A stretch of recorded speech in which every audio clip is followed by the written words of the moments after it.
Programa Opiniões com Alma. Todas as sextas-feiras, semanalmente, os convidados partilham a sua opinião sobre temas atuais, sobre temas do passado e sobre perspectivas do futuro. Cada convidado traz consigo uma mão cheia de histórias com alma para contar, onde as profissões, a família, percursos de vida, saberes e sentires são o centro das conversas.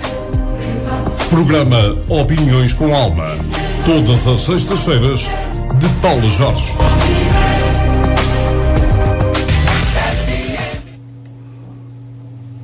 Muito boa noite, bem-vindos ao programa Opiniões com Alma. Um programa que tem sempre um convidado para nos dar a sua opinião sobre temas atuais, sobre temas do passado e sobre as perspectivas do futuro. Irá falar-nos também sobre o seu percurso de vida, sobre as escolhas profissionais que fez, onde os laços afetivos são sempre o centro das conversas. Hoje temos connosco Vítor Santos. Vítor Santos, muito obrigada por teres de imediato aceitado o nosso convite, o convite da Rádio Lafões, o convite do programa Opiniões com Alma. Sei que também estás a trabalhar nesta casa, a colaborar connosco, com a Rádio Lafões, já nos irás falar um bocadinho sobre isso. Muito obrigada, então, por teres de imediato aceitado o nosso convite. Mas antes de mais, eu gostava, e porque estamos num programa de rádio, eu gostava de mostrar aqui, já há pouco falei com o Vítor, a nossa solidariedade, a nossa sentida homenagem a um povo que está a ser confrontado, a ver as suas vidas devastadas, a ver os seus cotidianos completamente perturbados por causa da maldade, do egoísmo, da arrogância do líder russo Vladimir Putin. Portanto, eu gostava de prestar aqui a minha mais sentida homenagem, o meu abraço de solidariedade para esse povo ucraniano que certamente estão a lutar para continuar a ter os direitos que deverão ter como cidadãos do mundo. Vítor, muito obrigada mais uma vez. Obrigado. Podes dizer um boa noite lá para casa. Podes, se quiseres também prestar aqui umas palavras de homenagem a este povo que deve estar a sofrer horrores neste momento e tem vindo a sofrer. Obrigado, Paula, pelo convite. Boa noite aos ouvintes. Sem dúvida que este é um caso que nos está a marcar a todos, a chocar, porque no ano 2022 é incompreensível que ainda haja este tipo de situações. Parece que na idade medieval, em que estamos a invadir os outros territórios e tudo, como falaste, tudo por ganância, tudo por poder e um bocadinho por vaidade de alguém que não, na minha ótica, não deve bater bem da bola. Exatamente, e não deve bater bem da bola. Isso é uma expressão muito futebolística, e tu, se não fosses um homem do desporto. Para quem nos está a ouvir lá em casa, Vítor Santos, tu tens marcado muitos golos, ou seja, tu escreveste um livro, és autor de um livro que tem andado aí muito na berra, que se chama Educar o Sonho, e este livro foi premiado pelo Plano Nacional de Ética Desportiva. Portanto, tu és efetivamente o embaixador do Plano Nacional de Ética para o Desporto. Como é que te sentes com essa...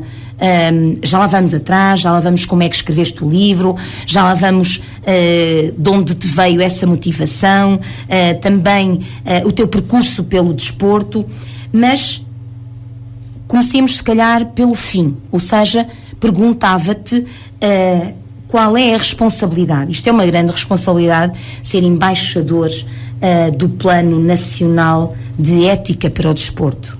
Sim, é uma grande responsabilidade. Foi um compromisso que eu aceitei quando me foi feito o convite pelo PNED.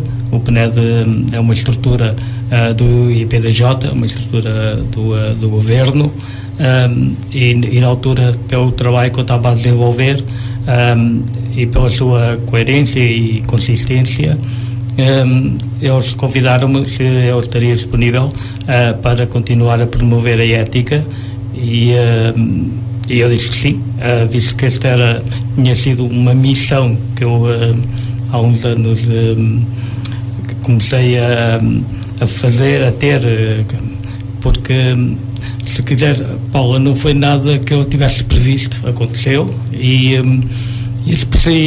a aceitação foi muito grande, o reconhecimento enorme, e por isso, quando chega a Lisboa o teu trabalho e doava-me convite para fazeres parte dessa estrutura e seres o embaixador da ética no desporto, sem dúvida que foi para mim um motivo de orgulho e de responsabilidade. Muito bem. Vítor, lembrar aqui os nossos ouvintes que tu és de Viseu. Sim. Portanto, tu és mesmo de Viseu, agradecemos-te teres-te deslocado até aos nossos estúdios, ainda bem que o tempo está agradável, portanto, certamente que terás feito uma boa viagem. Mas, efetivamente, como é que um homem de Viseu, não é? Porque, por norma, certamente escolheriam gente mais dos lados da capital. Como é que um homem é escolhido para representar este título, esta missão? Como é que tu te sentiste? Já disseste que te sentiste muito bem. Sim. Mas, efetivamente, como é que se descobriu? Foi a partir do teu livro? Como é que se... Diz-me, conta-nos tudo. Não, eu comecei... já em 2003, 2004, eu tive também uma experiência de ter um jornal desportivo do distrito, o Derby, que teve até algum sucesso a nível de vendas, mas a nível empresarial não correu muito bem. E a partir daí fui convidado pelo Jornal do Centro para continuar a publicar crónicas. As minhas crónicas chegaram a...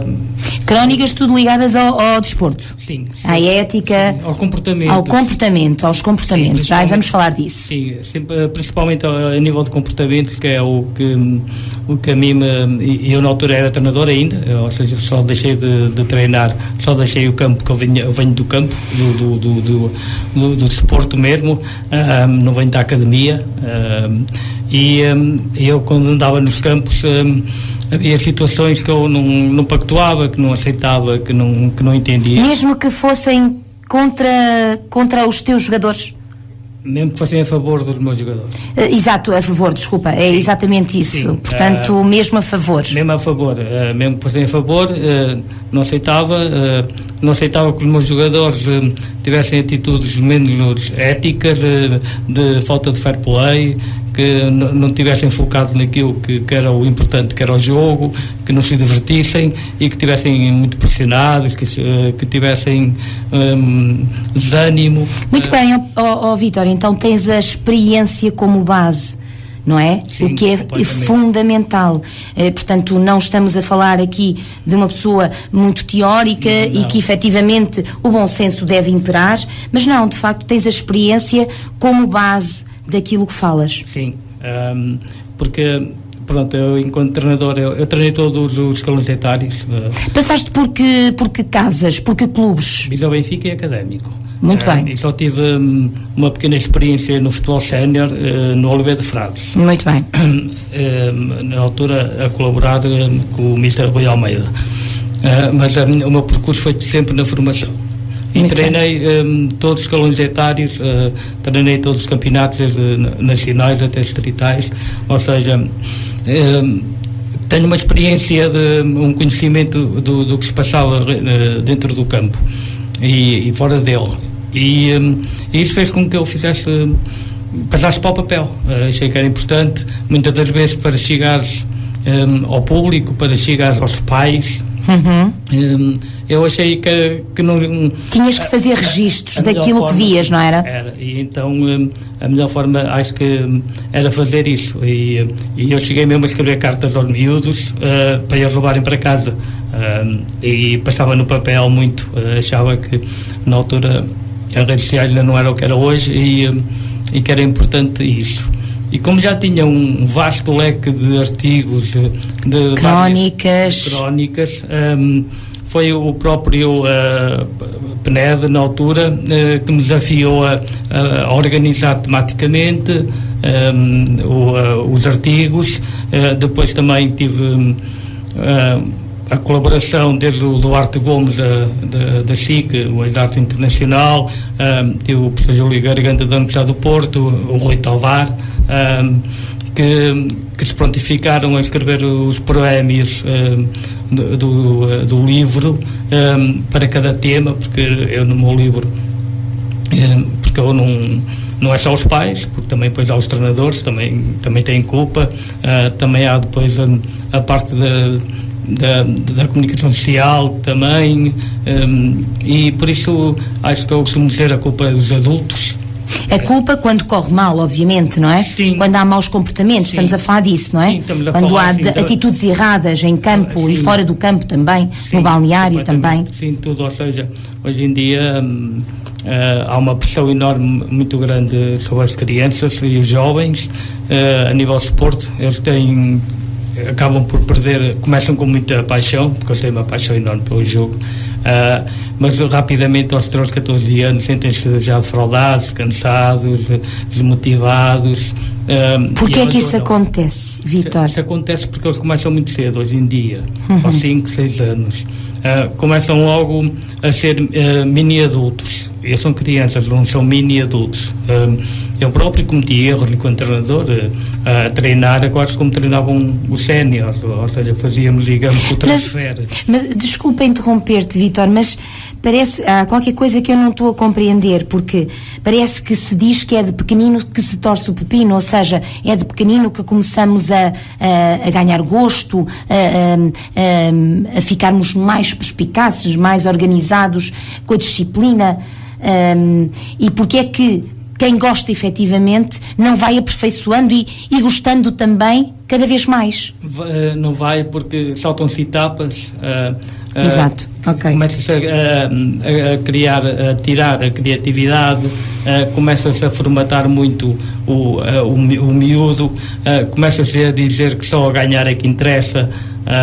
E eles não querem isso, eles querem jogar à bola, querem conviver, divertir-se, conviver, ter novos amigos, e nós aí depois vamos então incutindo algumas regras do jogo, vamos com alguns movimentos do jogo, mas tudo tem que levar o seu tempo, e por isso é que está para breve, e já há associações que o fazem, até ao sub-12 não há campeões, os resultados não interessam. Porquê? Porque tudo depois viram-se contra os árbitros, viram-se contra... ou seja, é uma pressão tão grande que a Paula não imagina. Ou seja, a Paula imagina, porque tem uma filha atleta e também deve já ter assistido a situações. Sim, duas. Uma já foi e outra continua, mas é na área do handball. Sim, mas é um bocadinho transversal. É, exatamente. O que eu já não vi. E eu vi. O que todos nós já não vimos, não é? É verdade. E nos pavilhões não se nota mais e ouve-se. Portanto, Vítor, então, para fazer assim um breve resumo para quem nos está a ouvir lá em casa, e certamente estarão a ouvir nas melhores condições. Não sei se a menina Ludovina, estou a brincar com ela, a poetisa Ludovina Dias nos está a ouvir, mas ela normalmente é que nos dá o feedback, está a ver-nos de Lisboa, e ela normalmente é que nos dá o feedback se está a chegar nas melhores condições. Ainda não me disse nada, mas não tarda estará aí a dar a sua opinião. Para quem nos está a ouvir, então, Vítor Santos, tu começaste a escrever então essas crónicas, e bem, nesse jornal de Viseu, no Jornal do Centro, sim, certo? E depois foste convidado, não é? Essas crónicas certamente que brutais, não é? Com base nas experiências que foste tendo ou que ias tendo, e então foste convidado para escrever aquele livro maravilhoso que tem a capa do nosso líder, não é? Do Cristiano Ronaldo. Pois, a capa não esse é fantástico. É da editora. Editora, não é? Educar o Sonho. Mas não concordarias, se fosses tu a escolher, não escolherias o Cristiano Ronaldo? Diz-me da tua justiça. Sinceramente nunca gostei muito da capa. Engraçado. Eu queria uma capa que fosse mais digamos que mais exemplificativa daquilo do que é o livro, ou seja,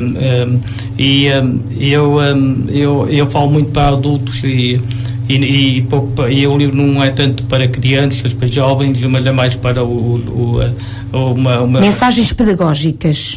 E por isso mesmo acho que na altura fiquei com uma sensação de que queria talvez mais uma capa mais, não sei se mais agressiva, mas pelo menos que tivesse um impacto maior. Mais agressiva que este monstro, desculpa a expressão, não há. E eu dou-te os parabéns porque eu adoro a capa. Acho que todos nós, desculpem, mas eu vou dizê-lo, todos nós nos temos de orgulhar muito deste homem, que é um lutador nato, que é um profissional excelente e que é um representante também de Portugal, que é o nosso Cristiano Ronaldo. Sem dúvida nenhuma. E eu, por exemplo, numa carta que eu escrevi aos meus atletas, e foi um dos artigos que ganhou o primeiro prémio a nível nacional, foi essa carta que eu depois publiquei em vários jornais do distrito, contextualizando o que é que tinha sido aquela carta, e em que era a fotografia da primeira internalização do Cristiano Ronaldo, e em que perguntava aos meus atletas se conheciam os outros que estavam à volta, os outros 10, e ninguém conhecia. Ou seja, quando tinham 14 anos, aqueles eram os meninos teoricamente melhores do país, ou com mais talento, com mais potencial, e o único que chegou a profissional foi o Cristiano. E a mensagem era essa que eu queria sempre passar, ou seja, aos 14 anos, aos 15, ainda não se é jogador profissional, ainda falta muito caminho para andar, e por isso, para não desistirem, mesmo que por vezes não joguem menos, e por isso mesmo eu tenho acho que o Cristiano é o exemplo de um atleta focado, um atleta de outra galáctica, de outra dimensão, e que ultrapassa a própria modalidade. Ultrapassa a própria modalidade. Fantástico. Temos no pouco tempo que decorreu, cerca de 17 minutos, já aqui foi falado de tanta coisa. Tu, de facto, Vítor Santos, tens muito conteúdo nesta área, e é tanto conteúdo que a gente nem sabe por onde continuar. Eu tenho aqui as minhas cábulas, pronto, vou-me socorrer delas. Tens presenciado, ou volta e meia, quem te segue nas tuas redes sociais percebe que tu te indignas, e por isso foste escolhido como embaixador do Plano Nacional de Ética para o Desporto. Tu te indignas com os comportamentos dos pais perante as situações normais do jogo. Porque é que nos dias que correm os pais têm estes comportamentos? Se calhar é difícil responder a isto, mas tentemos perceber a lógica do pai que está atrás da baliza do guarda-redes, do filho guarda-redes. Porquê é que eles fazem isto? Pois, em primeiro lugar é assim, como te disse, Paulo, isto começa tudo muito cedo, e as crianças começam aos 5, 6 anos, e é tudo uma forma lúdica, numa brincadeira. No entanto, passado 1, 2 anos, os pais estão muito envolvidos. E toda a rotina familiar vive em função do filho atleta, da hora dos treinos, dos fins de semana que tem jogo, nas férias têm que vir mais cedo, ou não podem ir quando querem porque o menino tem que começar a época, se querem ir a um casamento ao domingo não podem ir porque o filho tem jogo, e os pais, e bem, acompanham hoje em dia quase sempre os filhos, e depois o que acontece é que eles ficam indignados porque o filho joga pouco, criam muitas expectativas em relação a que poderá ser um Cristiano Ronaldo, e isto faz com que haja sempre uma carga, uma agressividade, uma violência verbal, quando não é física, mas provavelmente a nível verbal, porque só estão ali à espera do sucesso imediato, querem tudo para hoje, não dão tempo, os próprios pais não se divertem a ver muitas das vezes os filhos a jogar à bola. Eu costumo dizer, eles não conhecem, eles não acreditam que a criança pensa. A criança pensa, por cima, deixá-la ser ela a decidir, e não estar a dizer faz assim, faz a coisa. Não, deixá-la ser ela a decidir. E muitas vezes o que eu noto, Vítor, desculpa interromper-te, muitas vezes o que eu noto é que vê-se os pais a darem as orientações, e isso é uma falta de respeito para com o próprio treinador. Completamente, e não só isso. Acontece que são indicações contrárias. Isso vai criar a nível cognitivo um problema na mente de uma criança. Ou seja, quando nós falamos no pai ou na mãe, coisas de mães também acompanham bastante, sim. E o treinador são talvez a nível de adultos as maiores referências que eles têm, e eu felizmente tenho uma boa experiência com quase todos os jovens e crianças com quem eu passei, e se eu estou a dizer para ele saltar e o pai está a dizer para ele ficar quieto, aquilo para uma criança vai dizer, então, mas eu salto, e por isso e nós já estamos a mudar um bocadinho também a nossa mentalidade, e a própria Federação também já está também a criar esse incentivo para que a nível de jogo nós interferimos pouco, mesmo a nível de treinador, ou seja, deixar a criança errar, deixar ser ele a decidir. É ele que tem a bola nos pés, ele vai decidir. Depois nós vamos corrigir enquanto treinadores, sabemos como, quando, pronto, e depois nós aperfeiçoamos. Eu acho que isso é uma boa pedagogia, mas depois os pais na bancada acabam por desorientar um bocadinho, porque vão dando dicas e orientações e sugestões, e por vezes os miúdos acabam por não se conseguir desligar daquela voz que ouvem, não é? E eu também, nas apresentações que faço, eu tenho um vídeo, eu apresento alguns vídeos, ou seja, com reais, vídeos reais, e em que está provado que uma criança reconhece a voz do pai ou da mãe no meio de 50 pessoas a falar. É verdade. Sabe qual é a voz do pai ou qual é a mãe.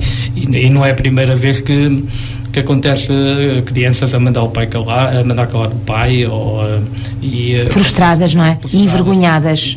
Envergonhadas. Já aconteceu alguma situação, presenciares alguma situação, portanto, tu estás como treinador e veres essa situação de o próprio filho ficar envergonhado, mandar calar o pai pelas tontices que eles fazem ali nas bancadas? Nunca tive essa experiência. Tive experiências que tive que intervir, que a criança era alvo de bullying dentro do balneário, ou seja, o comportamento do pai, depois os colegas e as crianças e os jovens são irreverentes e gozavam com o atleta por causa da figura palhaço, entre aspas, que o pai estava a ter na bancada.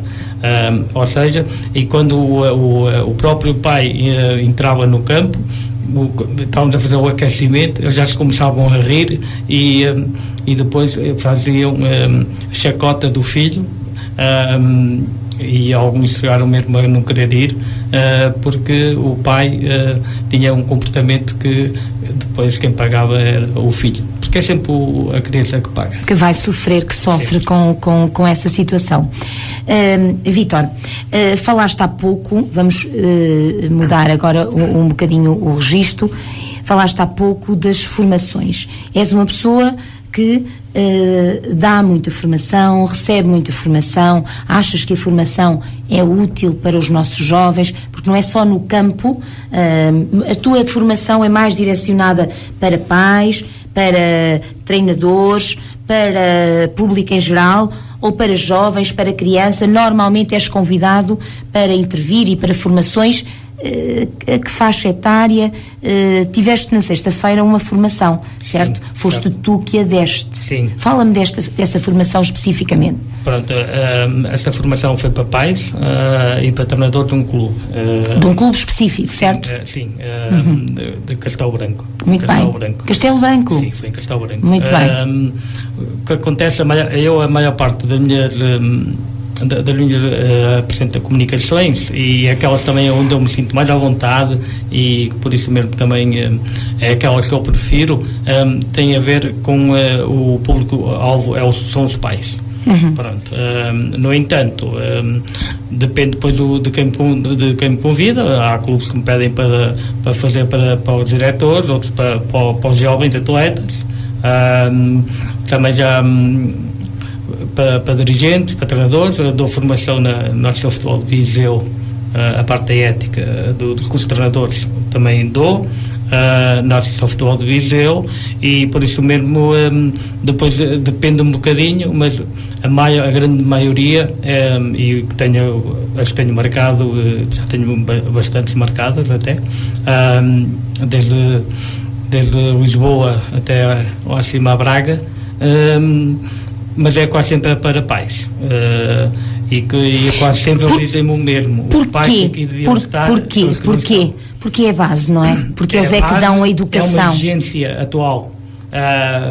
Porque para terem a certificação da Federação Portuguesa de Futebol, é uma das exigências. E por isso mesmo eles têm que também fazer este tipo de formação. Porque é importante envolver as famílias, é isso, Vítor? Porque no fundo, se pensarmos, ora bem, um clube é composto efetivamente de atletas, é composto de dirigentes, é composto de treinadores, mas os pais estão ali sempre à volta, e são os pais que amparam no fundo toda aquela situação também, certo. Não é?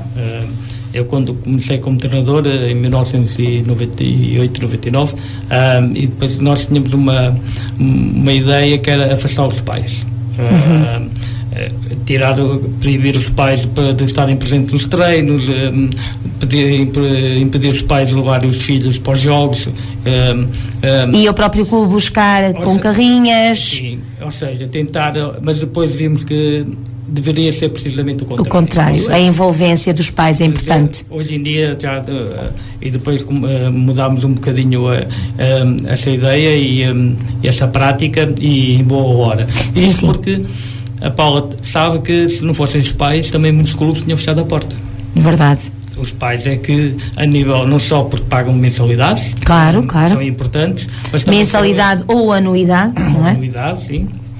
São os pais que muitas vezes pagam equipamentos, que arranjam publicidade, que arranjam sponsors, que transportam os próprios jovens, que oferecem os lanches. É verdade.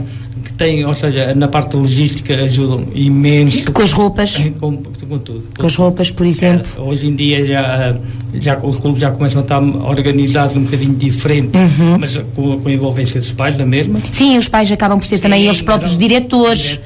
Exatamente.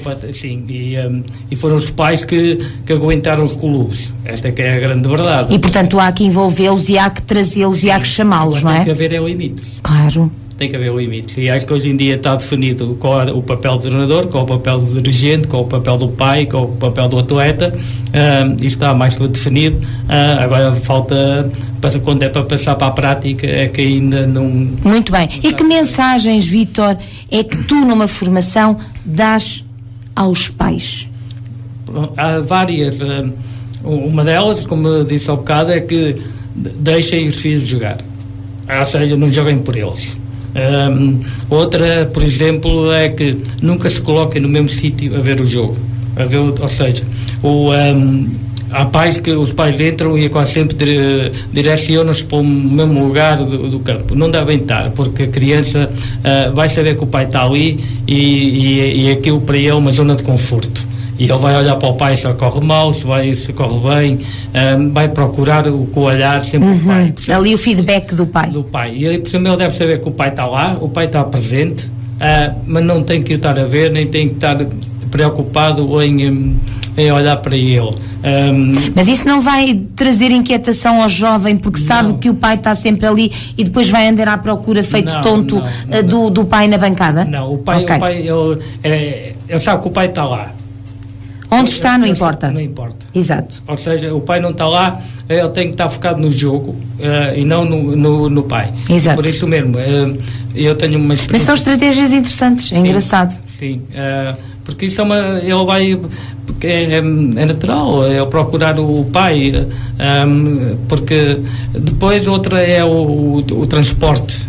O pai não deve ir no carro e deve aproveitar esta viagem também para reforçar o laço de pai e filho, homem e filho, e não para estar a criticar o treinador, para estar a criticar o colega para estar ou seja... Com uma atitude negacionista, não é? Sim, completamente. Nem sequer deve falar muito no jogo se a criança não quer falar, porque eles sabem quando é que querem falar. Se eles não querem falar, estão chateados, tem que ter o timing deles. Eles têm o timing deles. E eles sabem, eles procuram a mãe. Ainda hoje eu recebi um mail de uma mãe lá debaixo do sul do país a pedir-me conselhos, que eu recebo muitos mails desses, mensagens através do Facebook por causa da situação do filho. E isso acontece muitas vezes. E uma das situações que eu digo sempre é que ele vai falar consigo quando entender quando tem que falar. No entanto, a mãe percebe-se que alguma coisa não está bem e por isso mesmo poderá procurar no clube, como eu digo, nunca à frente da criança, nunca à frente do jovem, tentar saber junto do clube o que é que se passa com o filho, não anda bem ou anda triste, mas não fazê-lo diretamente. E eu era sempre o nosso suplício, era quando à sexta-feira, quando saía a convocatória.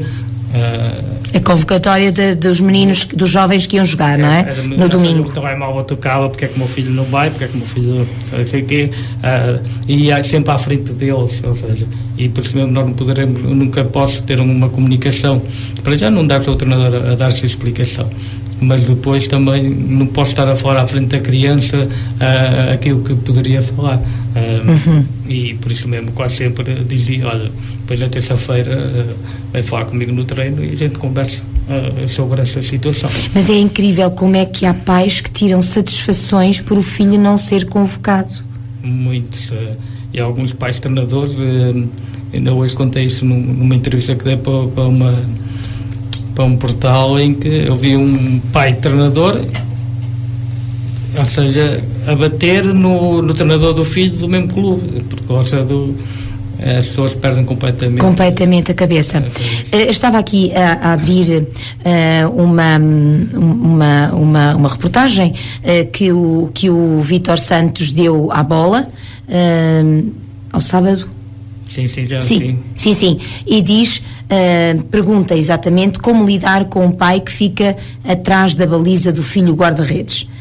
Isto já falámos há bocadinho, é uma coisa incrível, não é? Como é que alguém consegue estar atrás do filho que está a defender num jogo, a criança o jovem fica completamente bloqueado, acho eu. Sim, o título que o jornalista deu vem na sequência de uma história.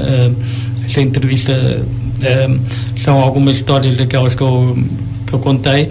Eu tínhamos um guarda-redes, ele depois até deixou o futebol, o miúdo, e o pai estava, ou seja, conforme o miúdo mudava de baliza, o pai mudava também de baliza, e nós chegámos ao ponto de uma brincadeira, mandávamos trocar de baliza rapidamente, os guarda-redes trocarem, a correr, eles trocavam, e quando o pai, depois sabíamos que o pai ia dar a volta ao campo para ir para trás da baliza, e quando o pai chegava à baliza nós mandávamos novamente trocar, e fizemos aquilo 3 ou 4 vezes, e o pai não se apercebeu, e os miúdos já se riam todos, já tinham todos percebido o que estava a passar, e o pai não percebia que nós estávamos a dizer para ele parar com aquilo. Seja, claro.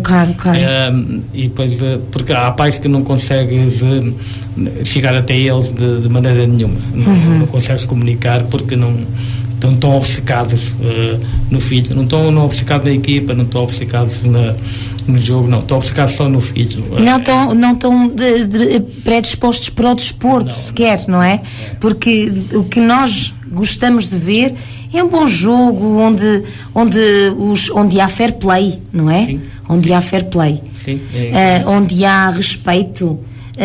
Até a nossa equipa, a equipa dos nossos filhos, a nossa equipa, eu que sou sportinguista, até pode perder, mas quando há entendimento, e temos agora recentemente o Sporting com o Porto, onde aquilo foi um jogo um bocadinho triste, lamentável de se ver, uma situação, coisas daquelas não se podem ver.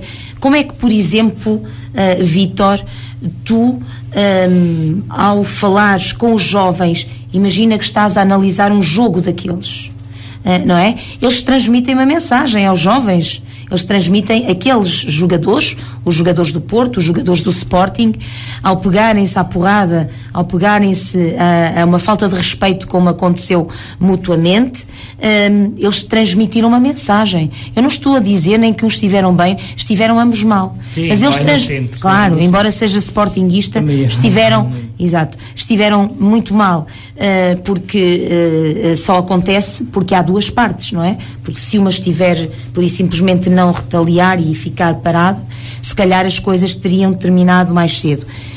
Como é que que conselhos é que dás, fazendo um filtro daquele jogo, que conselhos dás aos jovens? Assim, em primeiro lugar, eu sou muito crítico com a organização dos jogos e com esta liga profissional, que parece-me que de profissional tem pouco, porque o que a gente vê é gente a mais, muita gente à volta do campo, desculpa, há gente para tudo, é para pôr a relva, é para pôr os painéis publicitários, é para apanhar bolas, é para... Ou seja, os repórteres de rádio não podem estar na pista hoje em dia, como estavam antigamente, mas de resto pode lá estar toda a gente. Pode lá estar toda a gente, é verdade. Porque se as situações, e isso vai acontecer sempre aconteceu, em que pode haver situações pontuais que os jogadores emocionalmente se pegam, mas se for só entre eles, nós vamos, são situações muito pontuais. Agora, o que mais me choca é que o que vemos ali é de tudo, ou seja, vemos ali pessoas que não percebemos como é que foram ali parar, como é que ali andam dentro do campo, e isso aí é aquilo que eu simplesmente mais me choca. O que eles veem, eles fazem.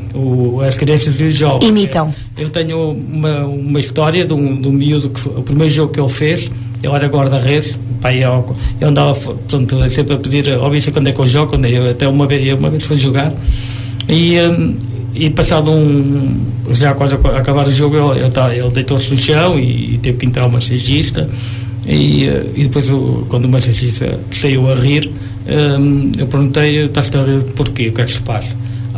Ele disse que aquilo era só para passar tempo, que era uma fita que ele estava a fazer. Exato.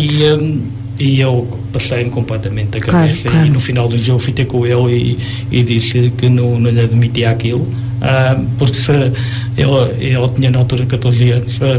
Se queria jogar, muito bem. Se não quer jogar, vai para lá outro, se é para estar no chão, que não... E ele disse: bicho, mas é assim que eles fazem na televisão. Exato. Foi a resposta que ele me deu. E eu: mas eles são eles, nós somos nós. Estás aqui é para jogar e para aproveitar o tempo, para te divertir, porque e também há quem o faça, quem não o faça, não é? Sim. Que são excelentes profissionais. Completamente, sim. E depois muda-se muito. Os próprios nossos... o mesmo atleta tem um comportamento num campeonato nacional que tem numa competição europeia. Ou seja, o mesmo atleta tem um comportamento diferente. Isso tem tudo a ver também com as punições, com a exigência do espetáculo, e por isso eu acho que nós somos latinos, mas também acho que fazemos muita fita, muito teatro, perdemos muito tempo, temos pouco respeito pelo espectador, pelo público que paga, e porque temos falta de cultura esportiva, completamente, e vivemos muito à volta do Benfica, Sporting e Porto. Pronto, que esvaziam tudo à volta, são autênticos eucaliptos, seca tudo que está à volta, porque o resto depois não interessa quase, não é notícia, não é não vende. E esses clubes pensam que os outros não vendendo é bom para eles, mas não é. Porquanto todos venderem, ou seja, mais forte vão ser, porque mais forte vai ser a indústria do desporto, e por isso mesmo estar a esvaziar tudo à volta, a secar, qualquer dia ficam sozinhos, e nós aqui no interior que estamos muito com poucas representações, principalmente não só a nível de futebol, mas das outras modalidades. Temos muita dificuldade em organizar campeonatos de handebol, campeonatos de basquete, campeonatos de hóquei e patins, porque temos poucas crianças, temos poucos jovens, a desertificação é muito grande, e por isso mesmo, quanto mais fracos nós formos, também depois mais fracos eles vão ser, e por isso eu acho que não há, e nós tivemos eleições há pouco tempo, e assistimos a muitos debates políticos, e o desporto nunca foi tema. Exato. É uma atividade que merece muito respeito, com muito dinheiro, mexe muito dinheiro para o PIB, para a saúde, é importante para a saúde a prática desportiva, é importante para a saúde, para a promoção, para a modernidade de um país, de uma região. A cultura e o desporto são aquilo que faz de nós... São os parentes mais pobres, não é? Sim. São os parentes pobres. Nós aqui, a nível do desporto, por exemplo, falo de São Pedro do Sul, do Concelho de São Pedro do Sul, para além das outras modalidades, a nível do futebol, temos vários clubes. Temos a UDS, a União Desportiva São Pedrense, aqui em São Pedro do Sul. Temos o Carvalhais Futebol Clube. Temos o Vila Maior, o Vila Maiorense. Temos o Santa Cruzense, não é? Peço desculpa se me estão a falhar alguns clubes, mas, portanto, a nível de futebol, ainda temos aqui alguma representatividade, e belos clubes que nós aqui temos, não é? Depois temos em Oliveira, em Vouzela, certamente que também haverá, mas temos alguma representatividade, embora, como digas, são clubes que vivem, resistem, sobrevivem com alguma dificuldade, não é? Sim, já... Tens alguma sensibilidade, tens andado por estas bandas, Vítor, aqui por São Pedro do Sul, tens acompanhado, de certa forma, de que modo? Sim, eu agora já não, eu também acho que era um bocadinho... não sei se era uma utopia minha ali. Houve alturas que eu defendia que Lafões devia ter um clube. O clube representativo de Lafões, eu também acho. A nível sénior, que fosse, digamos, com o topo da pirâmide. Os outros clubes não desistiam, porque eram da formação, faziam toda a formação.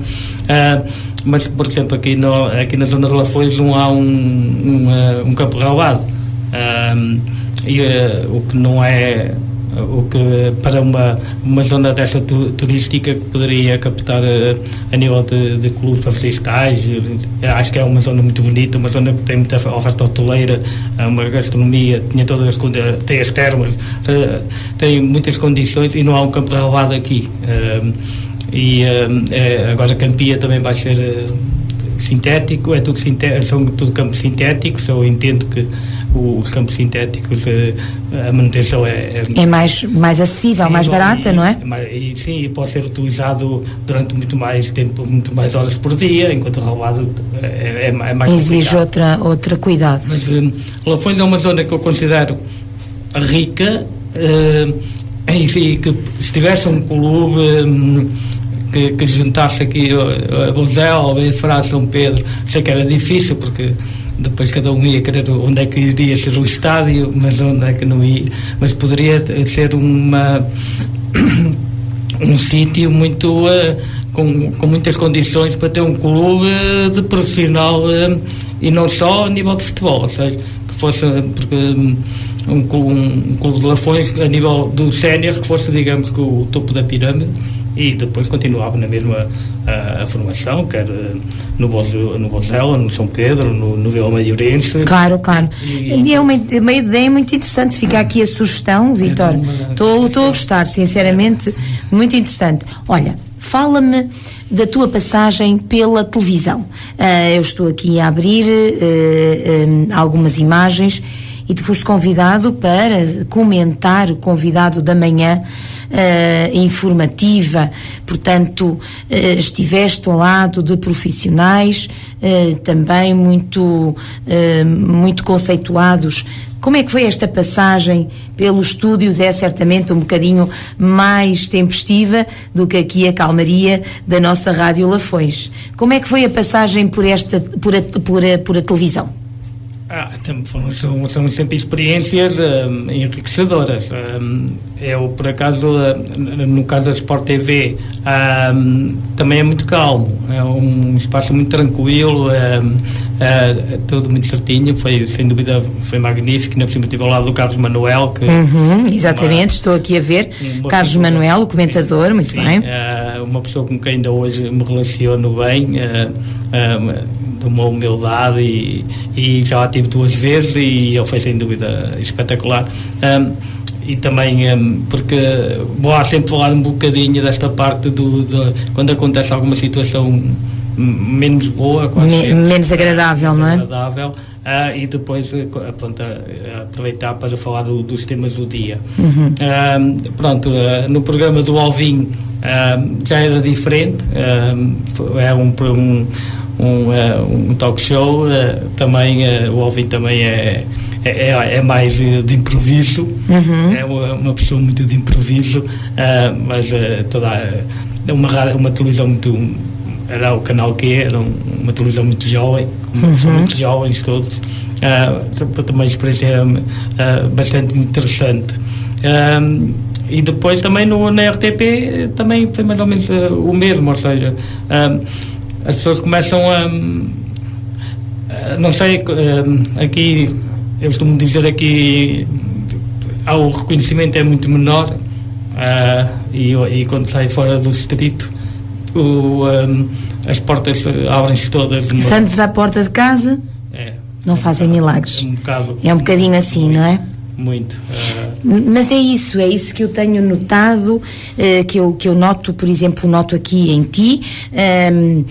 Começaste a trabalhar na nossa rádio, a trabalhar, ou seja, a colaborar, e efetivamente, se calhar há maior reconhecimento nas grandes superfícies do que propriamente nos locais mais pequenos. Pronto, eu colaboro com os jornais da imprensa regional, desde da Guarda, Gabriel Paiva. Colaboras como? Fazendo artigos, mandando crónicas, não é? De desporto, de ética. Sim. Eu sou um apaixonado pela imprensa regional. Tenho uma pena enorme que neste momento, principalmente Viseu, não tem uma empresa muito forte. Mas eu sim, se poder de Viseu, ou seja, tento ajudar, colaborar, e estou sempre disponível para colaborar, porque como eu disse, eu sou muito eu sou muito do interior, eu gosto muito da minha terra, gosto muito tenho orgulho de ser do interior. E sentes que ajudas de certa forma a estes organismos, a estas entidades a sobreviverem? Dentro das minhas possibilidades, dou o meu contributo, porque eu acho que é importante, porque eu acho que a imprensa regional a proximidade é muito importante. Eu gosto muito das minhas raízes.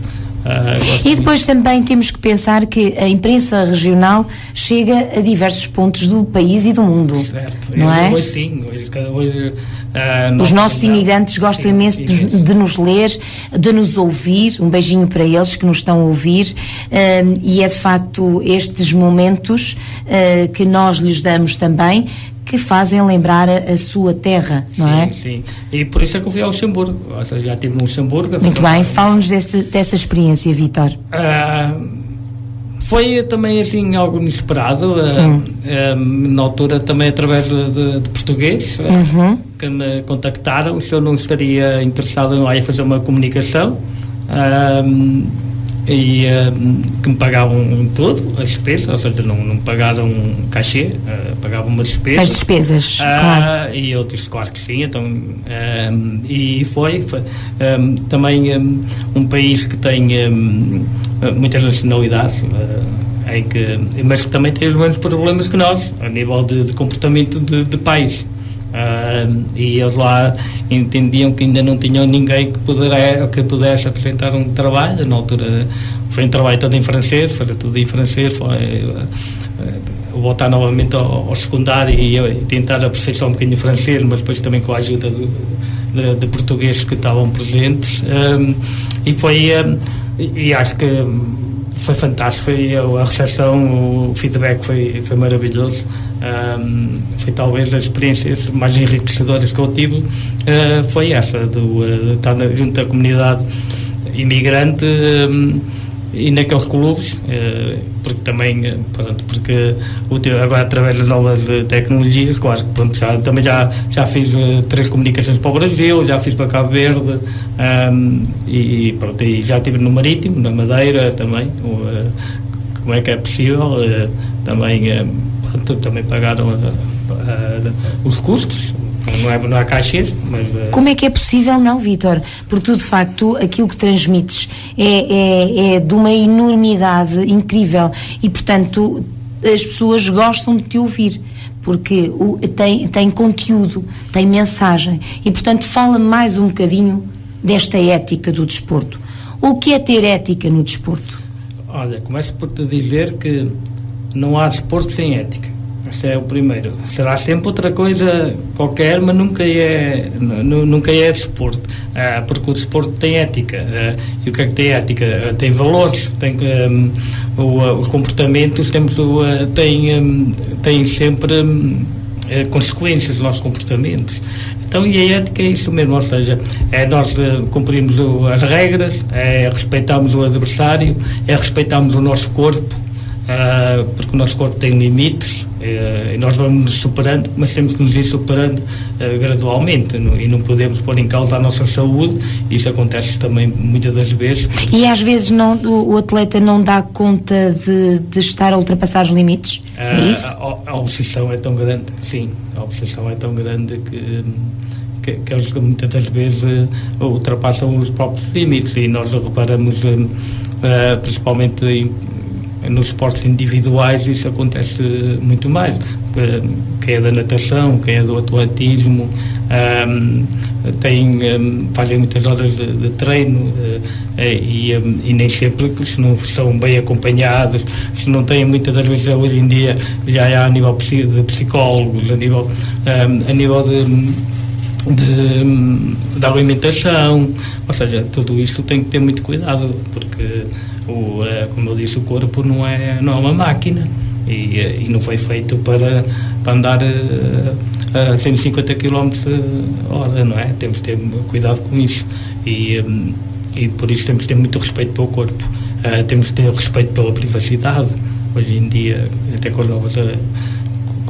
novas tecnologias, temos esse cuidado de passar aos jovens, às crianças, o uso das redes sociais, porque também é importante, porque não podem andar no balneário a tirar fotografias aos colegas quando estão a tomar banho, ou seja, há um monte de situações que isso aí nós temos que chamar a atenção. E às vezes até pela própria irreverência deles, não é? Claro. E pela brincadeira. Assim, claro.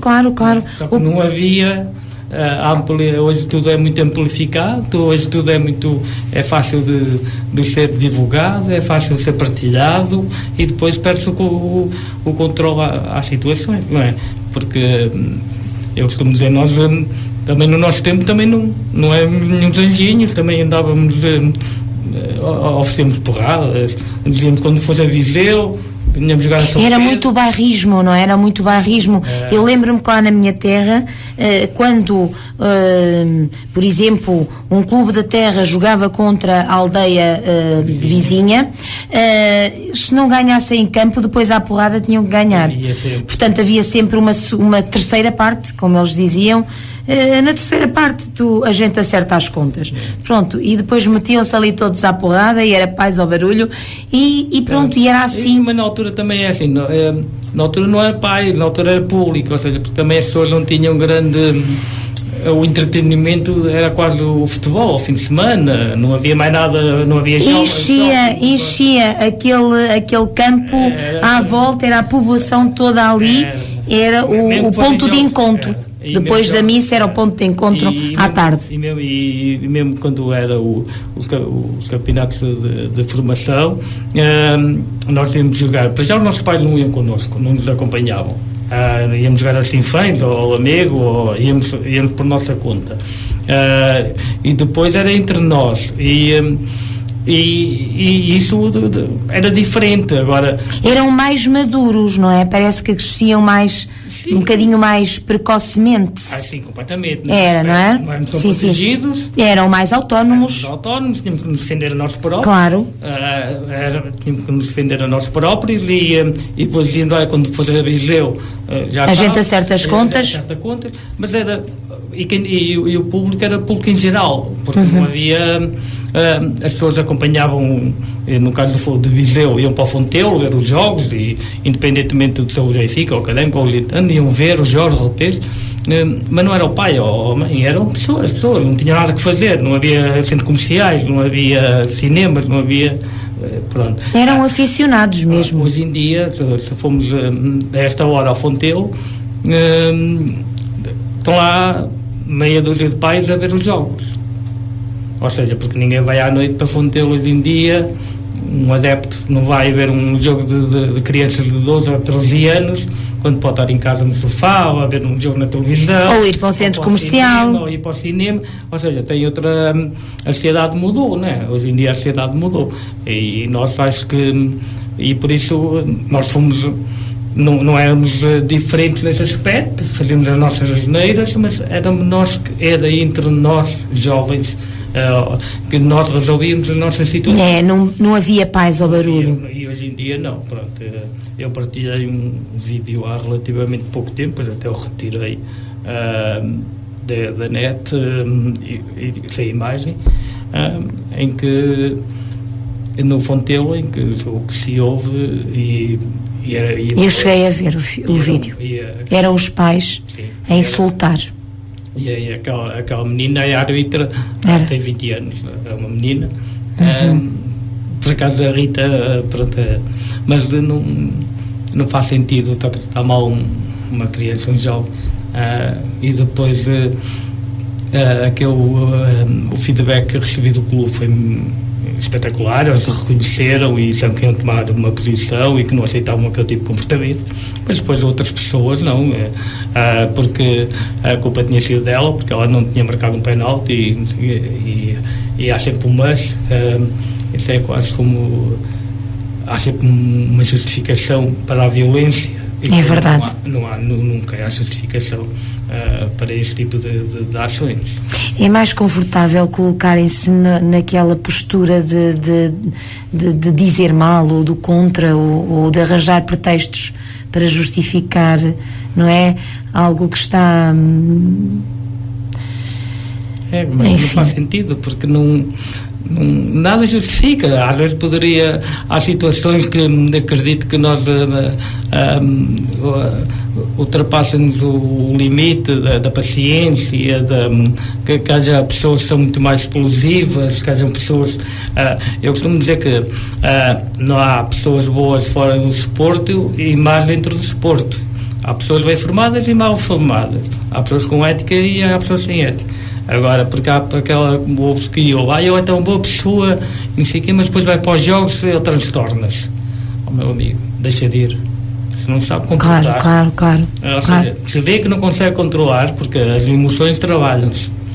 E nós ouvimos o Ruben Amorim a dizer que está a trabalhar para não fazer mais aquele tipo de figuras que fez na época passada e que já está melhor. Ou seja, isso trabalha-se. Trabalha-se, é verdade. Isso trabalha-se. É verdade. Ou seja, nós conseguimos gerir as nossas emoções e quem está exposto tem que o fazer. Porque não pode andar sempre a fazer ter as mesmas atitudes e a dizer que é o jogo, é a emoção do momento. Ou seja, mas isso trabalha-se. Isso trabalha-se. E é como tu dizes, se não tem capacidade para ir, não vai. Ponto final, não é? Sim, completamente. É verdade. Vítor, o tempo passa a correr, estamos a chegar ao fim. Muito aqui foi dito. Uma mensagem para os jovens lá para casa.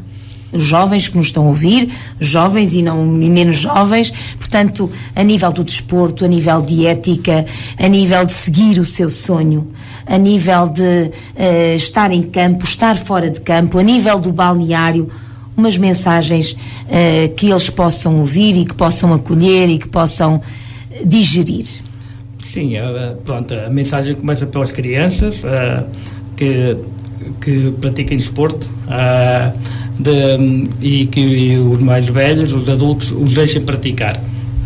Não imponham muitas regras, não imponham algo tão formal, porque são crianças, não são mini adultos, como eu disse. Depois, conforme nós vamos crescendo, vamos então fazendo alguns inputs para que eles comecem a perceber o jogo. É muito importante que eles comecem a perceber o jogo, a pensar o jogo, a saber a disciplina através do desporto. É muito fácil de incutir, ao contrário das escolas. Eu acho que nós, enquanto treinadores, é muito fácil, porque eles estão lá por paixão, por gosto, e é muito fácil a nível de impor disciplina, regras, e que a gente consiga que eles não vão ser jogadores de futebol ou de handebol ou de basquete, 99% não vai ser, mas que sejam melhores adeptos, que percebam o jogo, que sejam melhores pais amanhã, que sejam, ao fim e ao cabo, melhores esportistas, e que não deixem a prática esportiva durante a sua vida, porque é importante para a saúde. Hoje deu-se muito valor às caminhadas quando foi o confinamento, mas quem anda no desporto sabe que é importante as caminhadas, a atividade física é muito importante, e por isso mesmo é o que eu digo, é assim, não criem expectativas, sejam realistas, não enganem os jovens, não enganem as crianças, não lhe prometam que muitas coisas, mas simplesmente deem condições e deixem-nos usufruir, desfrutar do jogo, do treino, das amizades, que é o mais importante, é o que a gente leva para a vida, são as amizades que ganhamos no futebol, no basquete, no handebol, no desporto, porque são esses amigos que nós temos mais em comum. Os da escola, muitas das vezes, são por colegas de carteira, mas com quem não nos identificamos, mas aqueles com quem nós praticamos desporto, com quem passamos os fins de tarde, os fins de semana, são aqueles com quem nós vamos criar relações mais fortes. Vítor, ter um bom balneário é importante. Eu tenho tido aqui muitas pessoas ligadas ao desporto e peço-lhes sempre para falar disso. O que é ter um bom balneário? O que é ter um mau balneário? Um bom balneário é ter, claro, um espírito de grupo, uma competição saudável, dentro e em que todos os atletas são tratados pelo mesmo regulamento. Independentemente de ser o Cristiano Ronaldo lá do sítio ou um menino que não tem muitas condições, eles têm que ser todos, a nível de regulamento, têm que ser todos tratados por igual. Se chega atrasado ao treino, portanto, não pode, mas este aqui é muito bom jogador, não podemos castigar, não pode ser assim, tem que ser sempre igual. A nível de comunicação, temos que falar com eles de forma diferente. São todos diferentes, cada criança ou cada jovem é diferente, não podemos, enquanto para um tu podes falar de uma forma mais agressiva, de uma forma mais emotiva, para o outro já tens que falar de uma forma mais carinhosa, já tens que ter uma palmadinha nas costas, e porque eles depois, e deixá-los que sejam eles dentro do balneário, e que tu só vais lá estar nos momentos que tens de estar, porque eles têm que ser responsáveis, e eles são, e para que é um espaço deles, é um espaço em que eles deitam muita do dia, do stress que trazem da escola, que deitam fora, estão estar ali um quarto de hora, 20 minutos nas brincadeiras deles, nas complicidades deles, e depois, a partir do momento que tu entras, eles eles vão saber depois desligar e focar-se no que é importante. Eles também devem ter momentos deles, só deles, não é? Completamente. Exato. Completamente. Um adulto ali, um elemento estranho em determinados momentos, porque aquele é um espaço que é deles, e eles têm as brincadeiras deles e desde que estejam, claro, dentro dos limites, também fazem parte, não é? Fazem parte e são muito importantes para são eles, saudáveis, para depois irem para o campo e já irem com mais relaxados. Deixa-me que te diga o seguinte, nós que estamos no ensino percebemos, e eu percebo muitos jovens que tinham uma postura muito mais irreguila, irreverente quando eram mais novitos, e a partir do momento em que entraram para o futebol começaram, não sei se até pode ser aquela mudança normal, mas percebi, há meninos, a partir do momento em que entraram para o futebol, tornaram-se mais disciplinados, mais calmos, mais organizados e com regras, e portanto isso deve-se à prática também do desporto. Sim, o desporto também é uma escola de vida, e eu próprio também tive várias professoras que várias vezes teve uma mesmo que me procurou no treino para ajudar por causa do menino que era insubordinado. E eu dizia, mas eu aqui é uma joia de rapaz. Exatamente, está na praia dele. E eu, porque eu sabia se não, porque depois já não podia, já não ia jogar no domingo, e eu tinha uma paixão enorme por aquilo, então nós com os pais criámos ali, depois juntámos-nos e criámos ali criámos ali uma estratégia em que fizemos perceber, ou seja, que o treino não era proibido, porque os pais não aceitavam isso, ou seja, ou seja, eu tinha que saber conciliar as duas coisas. E não iam tirar isso, iam tirar outras coisas, mas não o treino. Exatamente, que é um erro, não é? Muitas vezes vamos castigá-lo, tiro tudo do desporto. Isso é um erro. Porque entretanto o menino tira do desporto, mas ele se calhar vai para o bar, se calhar vai para a esplanada, se calhar não. Está no Facebook, ou está no Facebook, ou está no sofá, ou está a jogar. A comer batatas exatamente. Fritas e outras situações. Exatamente. Portanto, há outro tipo de castigos em vez de retirarem o menino do desporto. E o desporto eu tenho aquele compromisso, eu tenho que aquela responsabilidade. Eu tenho uma história, por acaso, os pais até é médico e tudo, e da classe alta, digamos assim, e que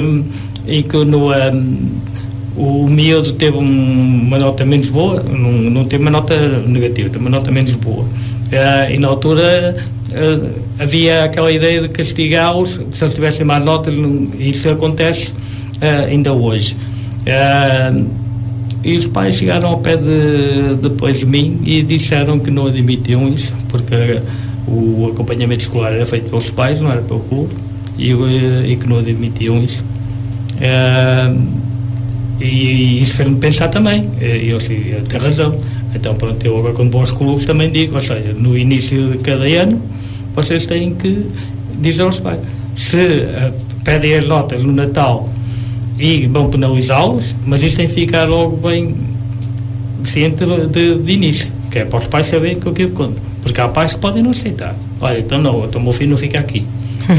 Quem trata da vida escolar do meu filho sou eu e o pai. E tinham essa, e que eram pessoas com uma educação e com quem se podia conversar, e eu também achei que isso não estava escrito, isso não tinha sido transmitido, eles tinham toda a legitimidade. A legitimidade de dizer, os pais são nós. Eu tinha, em vez de ter 5, teve 4 ou teve 3. Mas no clube eu treino bem na mesma, e por isso mesmo ele está em condições como os outros, não pode ser castigado por isso. Exatamente. Se não quiserem convocar, será sempre por razões vossas, mas nunca pela parte no que toca. Há pais que pedem o contrário, olha, não convoco porque eu não ando a estudar. Muito bem, há de tudo, por isso é que o mundo não tomba, não é? Anda mais equilibrado. Estamos no fim. Vítor, uma mensagem lá para casa para terminarmos. Olha, para já agradecer-te mais uma vez, Paulo. Obrigada a nós, obrigada por colaborares com a Rádio Lafões em rúbricas, não é, semanais? Sim, ou seja, também foi um desafio que me foi lançado semanalmente, em que sempre que há casos de atualidade, fazer destes casos, quer seja positivo, pela positiva, quer pela negativa, sempre também temos que falar nas coisas boas, sim, não é? Claro, enaltecer as coisas positivas. Sim. Temos que as publicitar. Exato. Porque também esses exemplos também são importantes. E quando não temos algum outro caso, vamos então também, digamos, que ilustrar um bocadinho o que é isto da ética dos comportamentos, como é que nos devemos comportar e como é que nos devemos organizar enquanto sociedade, porque o desporto faz parte dela e isso é muito importante. E no fundo esta ética também é transversal, como dizias, sim, não é? A ética no desporto também é transversal e aplica-se à vida. Não vale tudo. Não vale tudo. Isso mesmo, não vale tudo. Não vale tudo. Vítor, muito obrigada por ter estado connosco à conversa, muito obrigada por este bocadinho, este serão magnífico que nos proporcionaste a todos lá para casa. Aqui foi uma honra para mim muito grande. Serás meu convidado certamente noutra altura que possas te deslocar de Viseu até São Pedro do Sul. Muito obrigada por estas mensagens maravilhosas de positividade, de otimismo, de saber ser, saber fazer e saber estar no desporto e na nossa vida, como dizias. Muito obrigada. Obrigado eu, Paulo, pelo convite. Opiniões com Alma chega ao fim. Quero agradecer aos ouvintes a vossa companhia. Até para a semana, se Deus quiser.